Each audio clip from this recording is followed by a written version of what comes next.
Europe is looking for a solution to illegal migration. Today, the problem is the main topic of political deliberations in Brussels. It has become obvious to everyone that the open door policy has long since failed. The issue of immigration is becoming an issue of common interest to all European countries. This was not necessarily the case in the last 5 or 10 years when I was the commissioner. Sometimes there were ideological debates, controversies. Today, this is no longer the case. That's why more countries are making decisions that just a few years ago would have been considered right-wing populism and blowing up the Schengen zone from the inside. The sight of border controls in Western Europe is becoming more common. As of November 1st, France is introducing such a measure. The French expect us to have an effective immigration control policy. The government has just notified the European Commission to extend internal border controls. Limited controls are in effect, or will soon take effect in Austria, Denmark, Norway, or the Netherlands as well. Wraz z końcem listopada With the end of November, the Netherlands, for its part, intends as such a response to introduce border controls on the border with Germany, but also with Belgium. And it all started with Germany, where there is no trace left of the Herzlich Willkommen policy. The sealing of the border is accompanied by exports of illegal migrants to Poland, among other countries. All this in the face of the helplessness of the government in Warsaw, which does not intend to take decisive steps and introduce control on the western border. There is a question of whether in a situation where we start responding to what the Germans are doing, whether this will not encourage the Germans to violate the Schengen zone even more. I would like, and the Poles would like, for them to get out of it, not for them to get into it. The hope that Germany will appreciate Warsaw's submissive attitude and change its migration policy seems naive. Donald Tusk assured that he would take care of the Polish interest through his good relations with European politicians. Reality has verified these promises. In politics, one must have some instruments of pressure. What instruments of pressure on the EU institutions or on the governments of neighboring countries does Donald Tusk have? None. I would say minuscule, because what he could get from them he already got. Nobody reckons with him. Nobody reckons with the Polish government. Recent months have clearly shown that in the European Union, private sympathies and so-called European values are giving way to the national interests of member states.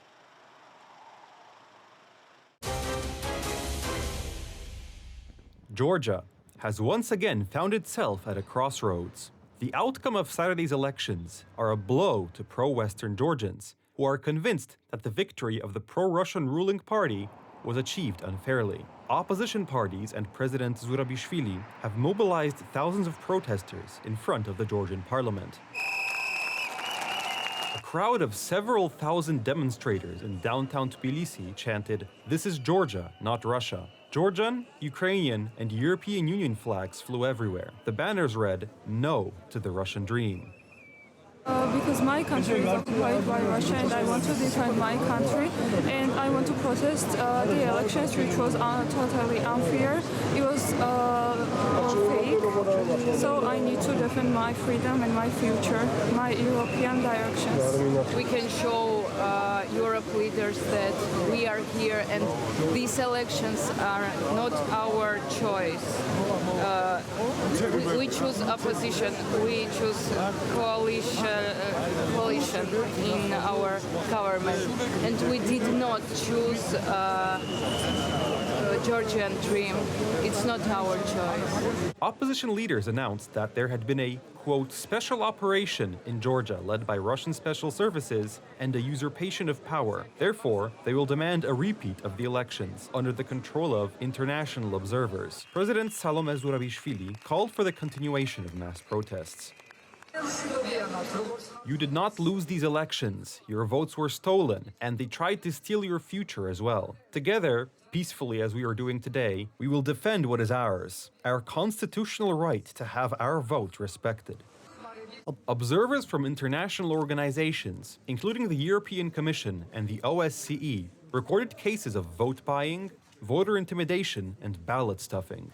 We are following closely the developments upon the parliamentary elections in Georgia that took place on Saturday.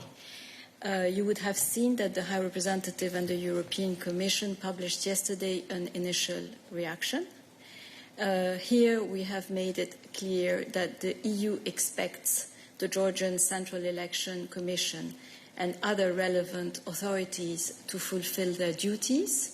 The United States calls for a full investigation of all reports of violations related to the Georgian elections. More than 80% of the Georgian people want to see the country integrated into the EU and NATO.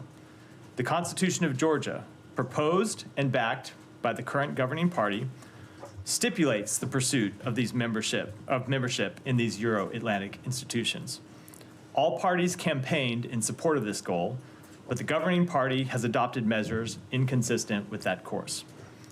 The Georgian government can recommit to its democratic Euro-Atlantic trajectory by respecting the rule of law, addressing deficiencies in its electoral process, withdrawing and repealing anti-democratic legislation, and undertaking significant effort on outstanding EU accession reform recommendations. Among those concerned about the situation in Georgia is Polish President Andrzej Duda. Just had a phone call with President Salome Zurabishvili. We discussed the deeply concerning situation in Georgia following recent parliamentary elections. I reiterated Poland's unwavering support for the Euro-Atlantic aspirations of the Georgian nation. Georgia's difficult situation stems from its geopolitical position. The country is largely economically dependent on Russia and thus vulnerable to all forms of blackmail. These are areas related to the transmission of energy, fuel, and even such trivial things as wheat and flour, 90% of which is imported from Russia, which has repeatedly tried to destabilize the political and economic situation in Georgia through this very mechanism. Political scientists point to a constitutional problem that may now arise. Some opposition politicians have announced that they will not take their seats in protest against the manipulation. President Zurabishvili also does not intend to appoint a new parliament. So, Georgia is facing a serious political crisis that could lead to early elections.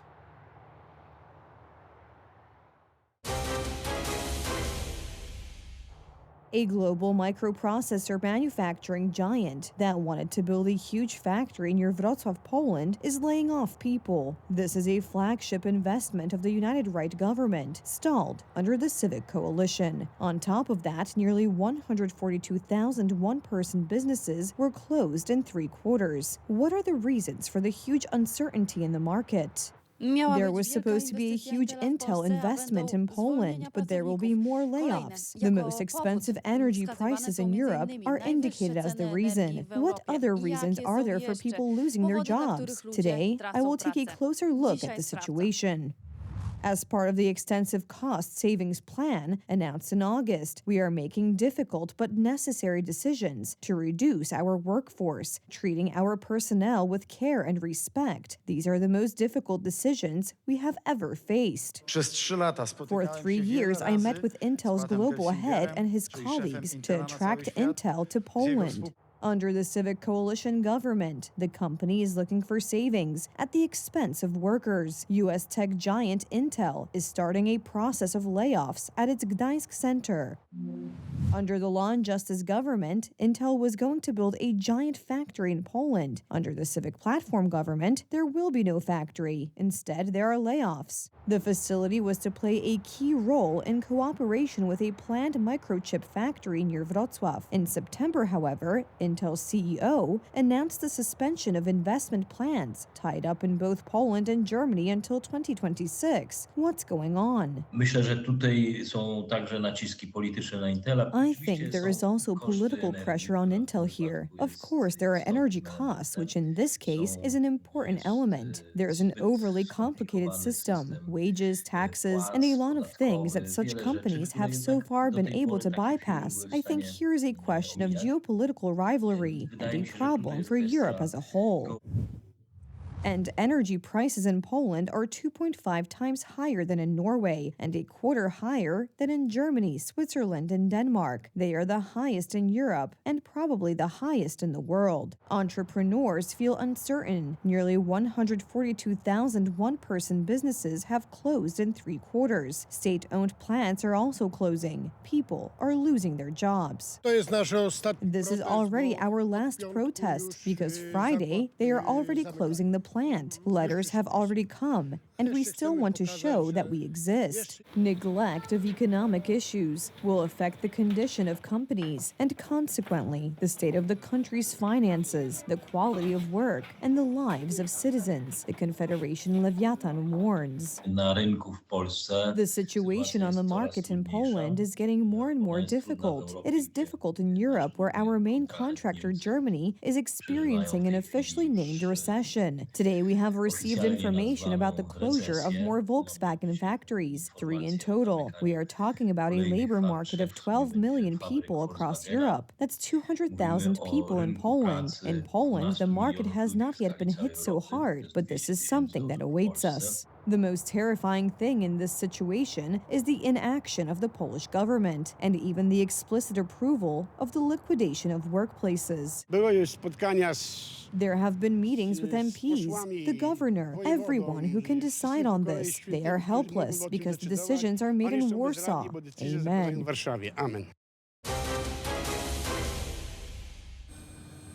There is a lack of money for hospitals, which affects the health and lives of patients. So far, the government has no concrete plan to solve the problem. In addition, the supply of medicines is at risk, and nurses are preparing to go on strike.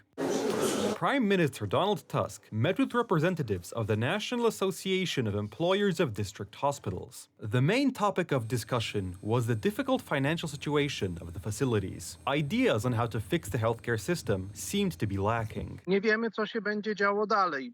We do not know what is going to happen. The situation is serious. There is a lack of funds for the safe operation of our hospitals. We are working to solve this problem, but at the moment, there is no ready solution. This year, Polish hospitals may lack up to 15 billion zloty. Na tą chwilę At the moment, there are no funds in the budget of the Ministry of Health that would be sufficient to pay especially for limited over-execution.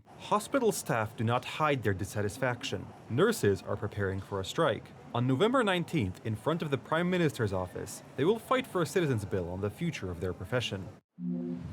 We are fighting for recognition of the education that nurses and midwives have to use in their work, to stop the process of degradation and discrimination, to introduce changes, such as allowing career planning and professional development, that will encourage young nurses to enter the profession. Problems are piling up and, according to Izabela Leszczyna, who has been Minister of Health for almost a year, the previous government is to blame. The financial obligations which, again I don't like to say it, but which the Law and Justice government has imposed on the National Health Fund in no way correspond to the actual funds and revenues from the contribution. Moreover, one gets the impression that the current government does not want to invest in the production of drugs in Poland. Izabela Leszczyna scrapped plans to announce a competition for Polish pharmaceutical companies, the idea being to allow Polish companies to produce medicines that will be useful in a crisis situation, such as a war. Today, Poland relies heavily on importing medicines from abroad. Prime Minister Tusk's government prefers to buy medicines for a rainy day from foreign suppliers rather than investing in Polish companies to sell them. The Together Party highlights the problems facing healthcare. One of the key conditions for the Together Party to support the 2025 state budget is the issue of increasing healthcare spending by more than 20 billion zloty. This is the minimum for this system to function at all. Does the government of Prime Minister Tusk have a plan to solve the problems of the healthcare system? Will we hear again that there is no money and there will be no money? Everything has to be done in dialogue with the environment and stakeholders, such as patient organizations. And secondly, there has to be a very systemic view of the problems of healthcare. And it can't just be based on putting out fires as they arise, but there has to be a certain holistic vision. Poles expect the government to solve the problems of healthcare, not blame its predecessors. Healthcare is an issue that should be excluded from political disputes.